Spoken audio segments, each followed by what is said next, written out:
Ang sabi ng kasulatan, sa unang Korinto 14:40, let all things be done decently and in order.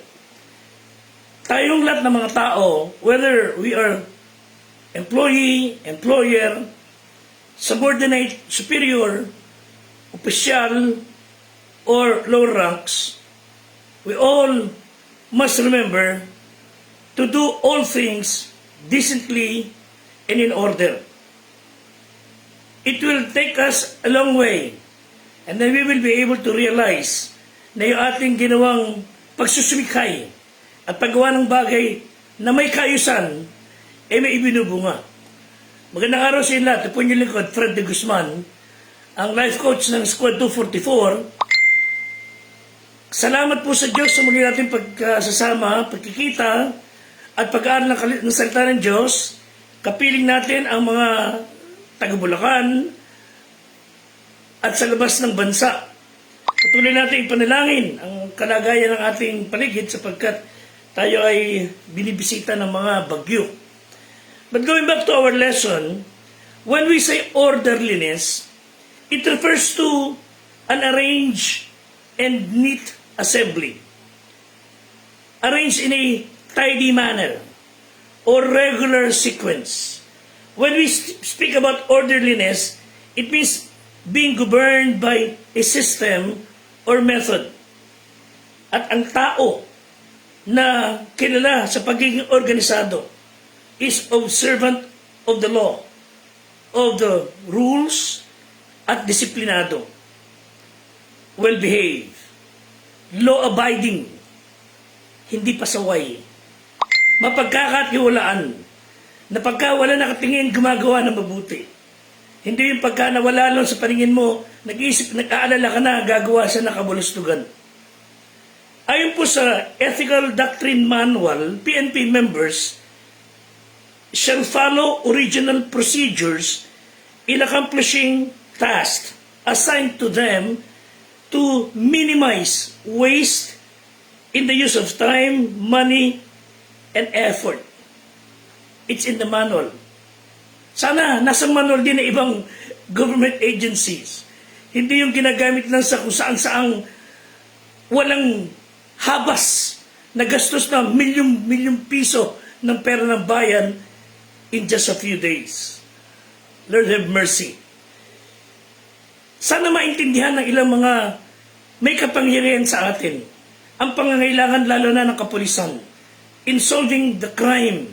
Sana ipaggastusan nila ng nararapat, body cam, taser, para mga tao ay mapagtanggulan ng sarili. Hindi mo masisisi ang mga alagad ng batas natin. Binubuwis ang buhay. But they have to defend themselves. Pero kung wala silang gamit, kundi yun lamang kanilang baril,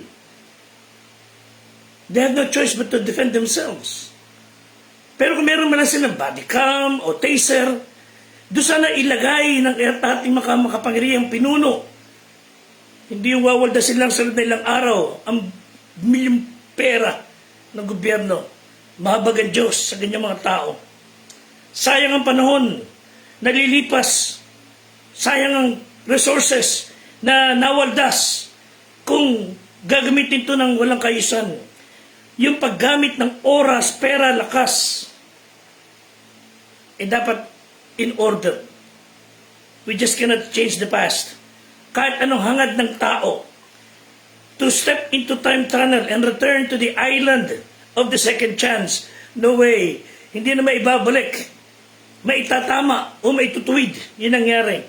And we would give anything to relieve those years and correct the failures and mistakes we committed the first time around. No way. You cannot do that. All such fantasy wishes need to be erased. They can never be fulfilled. Kaya ngayon pa lang, gawin na may kaayusan ng mga bagay. The same with parenting process. Tayo mga magulang, we could never do it again. Yung pagiging magulang natin, it offers only one try per child. You just cannot retry it. Kaya pag-igihin natin, one day at a time, So never again to be repeated. Sabi nila, life is like a coin. You can spend it in any way you wish, but you can spend it only once. Isang totoo. So pagbulay-bulayin natin. In your present work, how do you describe a busy day? Are we able to accomplish everything na dapat natin gawin during our assigned shift, during our assigned time? So if we focus on the job we have to do and get busy doing it, garantisado, it will accomplish great things. So there will be times of dilemma, there will be times of, roller coaster na pagsubok whenever you do your task, but making right decisions in the midst of dilemma forces us to rethink our priorities. So let's try to choose right priorities para lalo na maintindihan tumining ba yung ating sinumpang tungkulin sa harap ng Diyos at sa harap ng tao. Yes, there are many voices, many influences, many forces, loud, persuasive, convincing, but confusing. Inililigaw tayo, trying to get us out of focus. But if you listen long enough sa mga ganun temptations, you will lose your focus to the winds.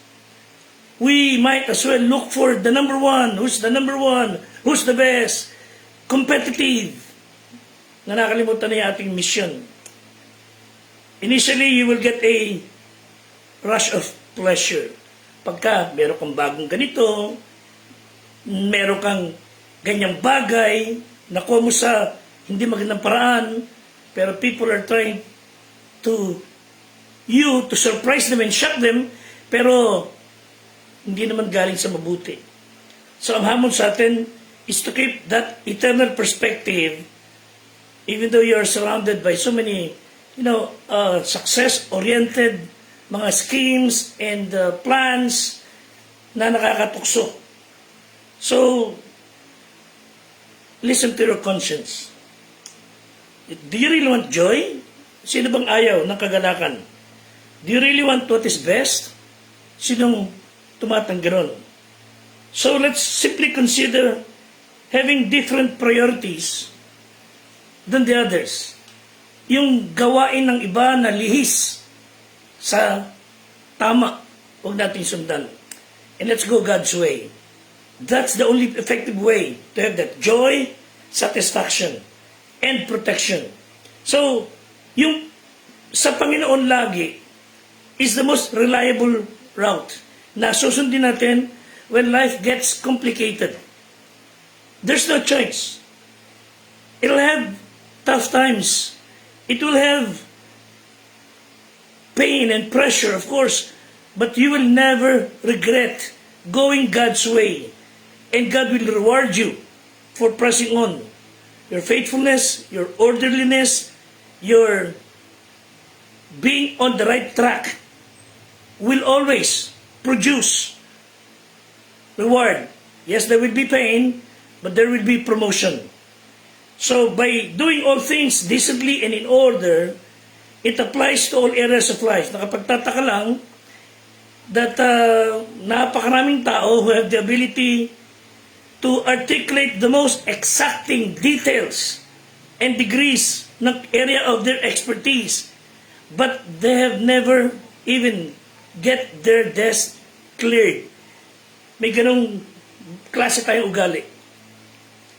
They're so brainy to rebuild some complex Indian or machine, pero yung kanilang mga kalat-kalat sa paligid hindi nila maayos. Isn't it surprising how many people na meron talagang sobrang talas ng pag-iisip, pero merong pigpen habits? It's possible to become a neatness neurotic. However, most of us don't struggle with being too orderly. Ang problema sa atin is the other side of the coin, which the result is predictable. We burn up valuable energy but lose precious time. So, questions are, do you often lose things? Kami, na mga medyo nagsisenior na, do you put off doing homework until late? So, are you a time waster? Nagsasayang na oras sa telepono, on the screen, on internet, instead of doing the task? Do we have some unfinished task na naghihintay na magawa?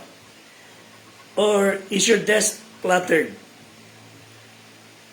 May mga dokumento ka na kailangan, madali mo ba siya makuha o nagkalat kung saan-saan? Can you concentrate and think through decisions na in a logical manner? So, doing things in order to have what it takes to become a little more efficient, listen, is an investment that pays rich dividends. So when we are reluctant to be orderly, our lives will be marked with mediocrity, haphazardness, disorder. Tandaan natin ha, time spent on the right things is never wasted. Again, 1 Corinthians 14:33, for God is not the author of confusion, but of peace, as in all churches of the saints. Verse 40, let all things be done decently and in order. So, how do we practice orderliness sa ating kinalalagyan trabaho? First, simply obey instructions. Follow standard operation procedures. And we must familiarize ourselves of course tayo, sa PNP, SOP, both in administrative and operational aspect ng trabaho, at kami naman mga sibilyan, follow instructions of what the Bible says, what our officer says. Proverbs 16:20, listen, he that handleth a matter wisely shall find good.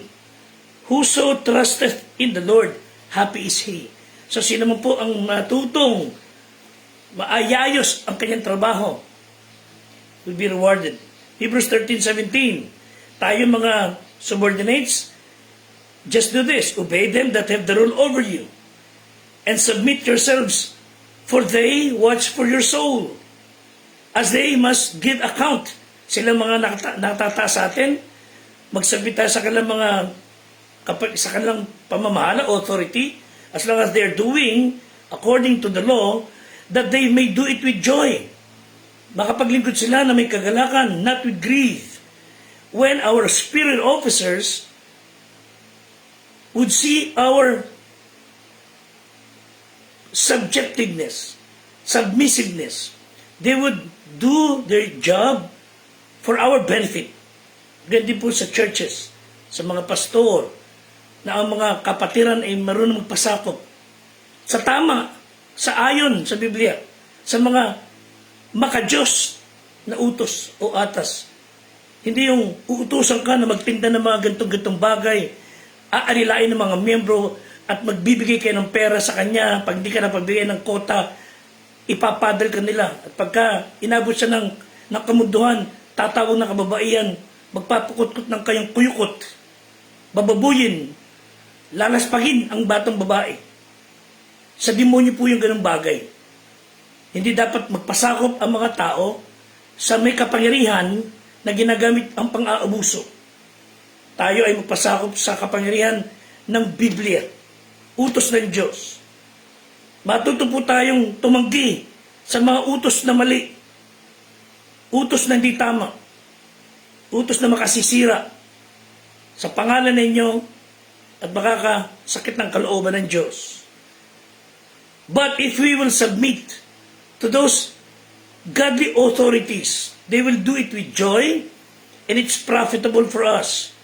Hindi magiging pabigat tayo, we will become joy to them, at magiging kaayusan nating mga subordinates. So, that would minimize waste of time, money, effort, and would accomplish great things.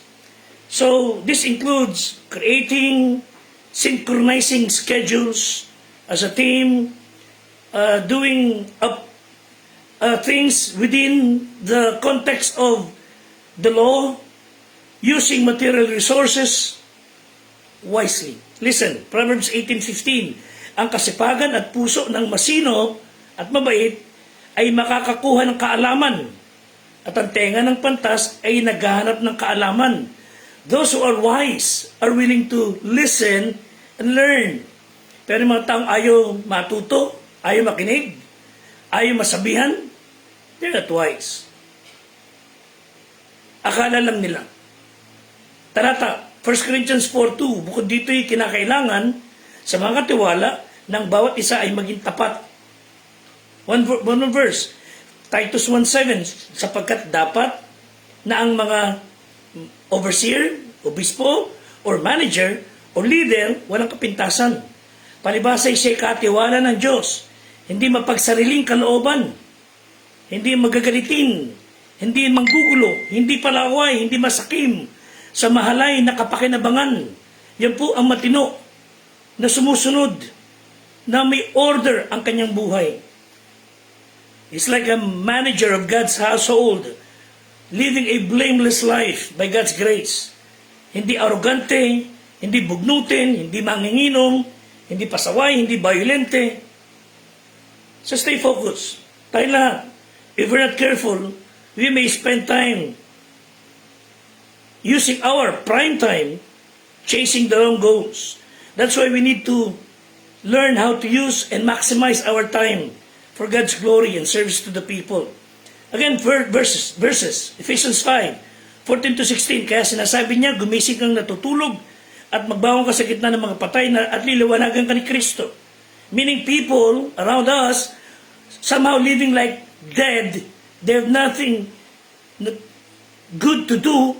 Walang saysayang buhay. We are living among people who are lazy. So liliwanagan ka ng Panginoon.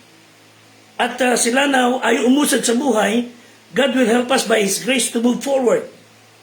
Mag-ingat ka, lubos, kung paano kayo lumakad. Huwag gaya ng mangmang, kundi gaya ng marurunong na inyong samantalin ng panahon, because the days are evil. These are evil days.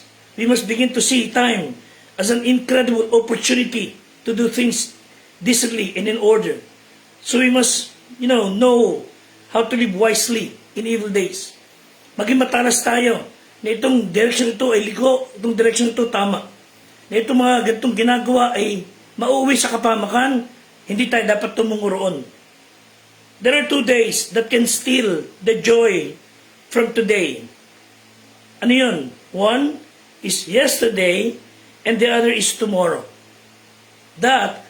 Those days will steal the joy of today.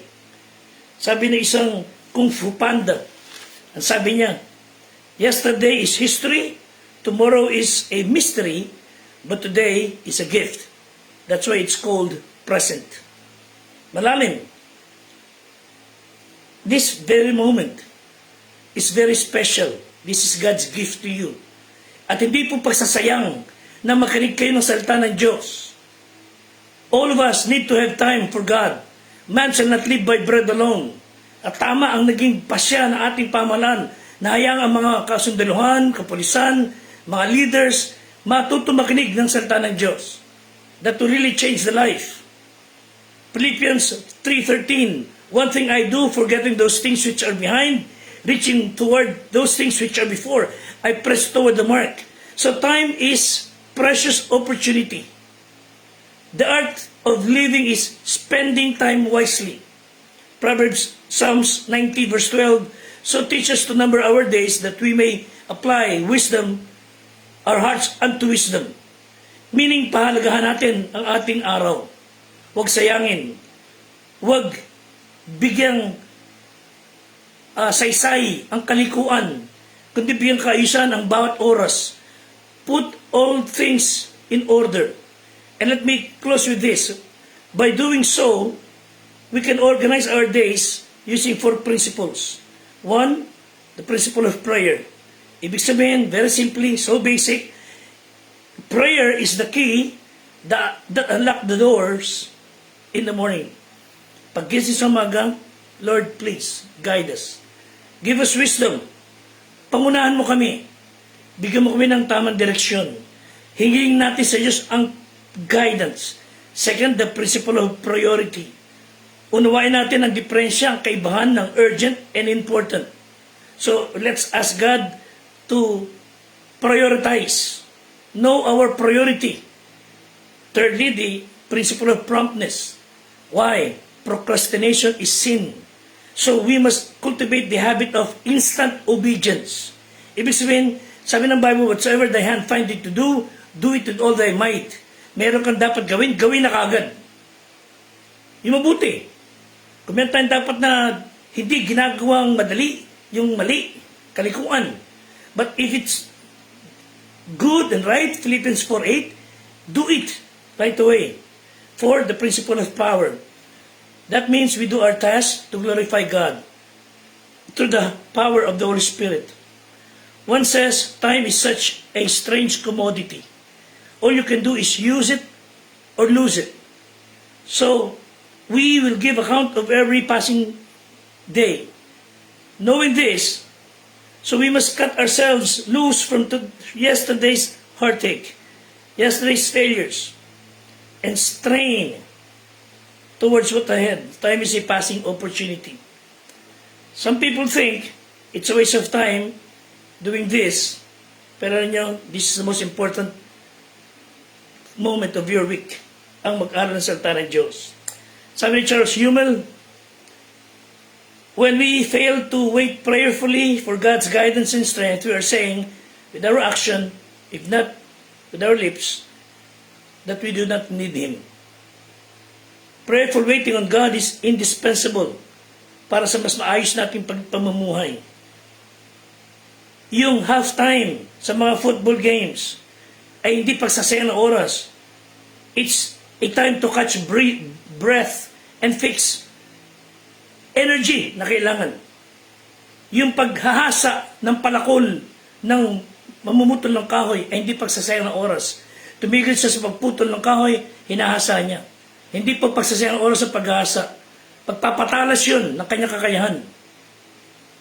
Sometimes you need to study this word, spend time with God, so that you become more efficient, people of order. Yan po ang pinaka-importante. Ang sabi ni isang tao, ni Robert McCall, he was asked, why do you always, tinitiklik mga bagay, nililiklik sinisino? Why? Ang sagot lang niya, it's been my habit. Let's make it a habit to do all things decently and in order. All for God's glory and in the service of the people. Salamat po sa inyo lahat and God bless us all. Tulungan tayo ng Panginoong Diyos na makilala na mga tao na may pagpapalaga sa oras, pera, panahon, hindi nagwawaldas. Sa amin niyo po sa panalangin si Patrolman Jason Reville, Police Corporal Jodrick Benedictus, Police Staff Sergeant Adio Burgess, Police Master Sergeant Fernando Datig, Police Master Sergeant Michael Bermejo, Police Master Sergeant Ryan Garcia, Police Senior Master Sergeant Will Ray Guillermo, at ang aming squad leader na si Police Chief Master Sergeant Sir Joseph Aquino. Pray for those, even the officials na kasama natin nakikinig at nakasubaybay. We always salute you for doing what is right and doing things decently and in order. God bless us all and stay safe. Until next time, maraming salamat po.